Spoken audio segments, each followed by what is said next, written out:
Hey guys, I just wanted to share with you a quick testimony, and I'll try to make it quicker than the last time. I woke up and I just heard, it was almost like I could hear it yelling at me, and I just kept hearing partnering with God. And so I got up and I came in my prayer room to pray about it, and God reminded me of a testimony of something that happened to me where he healed me.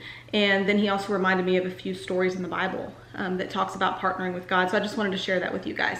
So my story is that I was experiencing, for the last couple of years, I've had a lot of swelling in my hands.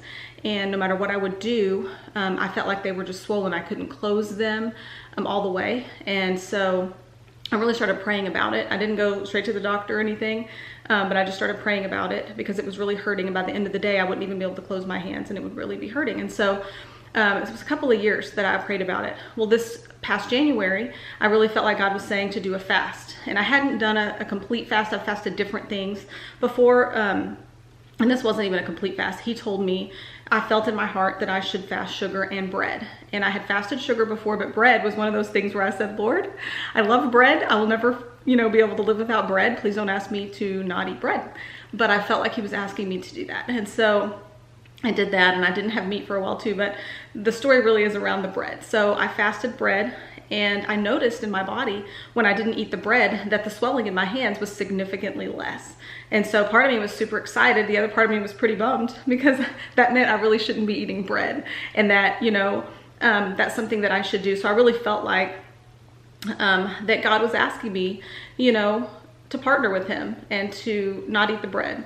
And so I went back to eating bread for a little bit after the fast, and then that's when God started to deal with my heart, and so I stopped eating bread again. And so I went like that for a little while, not having the bread. My hands were significantly better. They would still be swollen at night sometimes.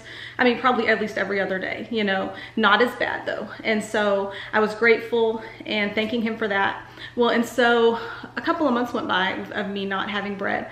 And one day I was on the treadmill and I was actually praying for someone else's hands. One of my kids has an issue with their hands, and I was praying for her. And I was lifting up my hands and I was walking on the treadmill and I was praying for her hands. And immediately I felt the swelling in my hands leave.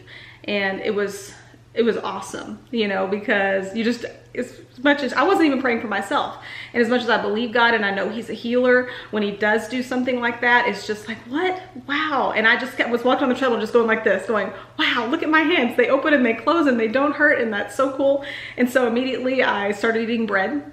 And just so I can see, I think I wanted to test it, so I started eating bread again, and my hands still didn't swell up, and I was so excited and just thanking God, that I partnered with him. So now I can eat bread if I want to, and I won't eat it if he tells me not to, but that's being completely free from bondage. And I feel like by faith we're saved, yes, but there are things that if you want to be free from in this life, you have to be willing to partner with God, and you have to be willing to do things that he asks you to do. And it may not be not eating bread, it may be forgiving somebody. It's hard to forgive. It may be showing an act of love to someone who hasn't been nice to you. There's so many things that, and God will show you, because for everybody it's different, and for every situation it's different. There's other things, other testimonies I could tell of partnering with God, and I'm sure you have them too, where you realize that God's asking you to do something and he's expecting you to partner with him in it. And so the stories in the Bible, really quick, that he showed me just to kind of confirm for you that it's true, that sometimes we do have to, is John 1:9-7. There was a blind man where Jesus put clay on the blind man's eyes and he said, go wash. And he did, and he was healed. Well, that man had to partner with God. He had to go, and I know, there are people who would have said, oh my gosh, why are you putting this on my eyes? This is disgusting. Wipe it off and, run away. Like, why are you doing this? But he didn't. He obeyed God. He washed and he was healed. Matthew 17:27, Peter needed money for taxes, and Jesus said, okay, no problem. Go and fish. Well, first he said, go to the sea. Then he said, cast the hook, take the first fish, open its mouth, find the money, pay the taxes. That's a lot of steps that Peter had to do in order to get that money for his taxes. But how many of you know, if you need money to pay your taxes and God gives you a way to do it, it's best just to do what God says so that you can have the money that you need. And so Peter had the money. So Luke 5:4-7, Jesus said, put out into the deep water, let down your nets for a catch. And Peter said, Lord, we fished all night. We haven't caught anything. But Peter said, "Since you say so, I will let down the nets." And I love that story because they caught so many fish that their nets began to break. And that's after they had fished all night with nothing. But they partnered with God at his word.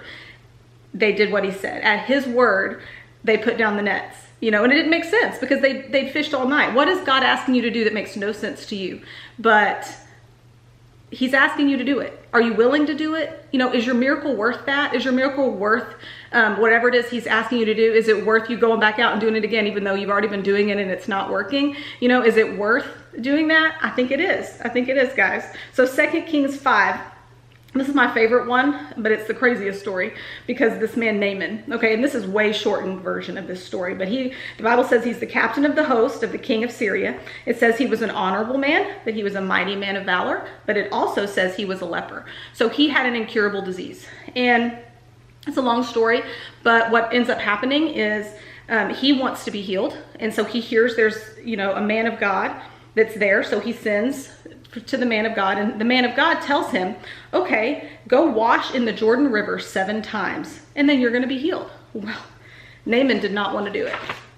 I'm telling you what, pride was in his way, because it says that Naaman said, well, I thought you were going to do it this way. I thought you would do that. So the way that God said to do it, Naaman didn't want to do it.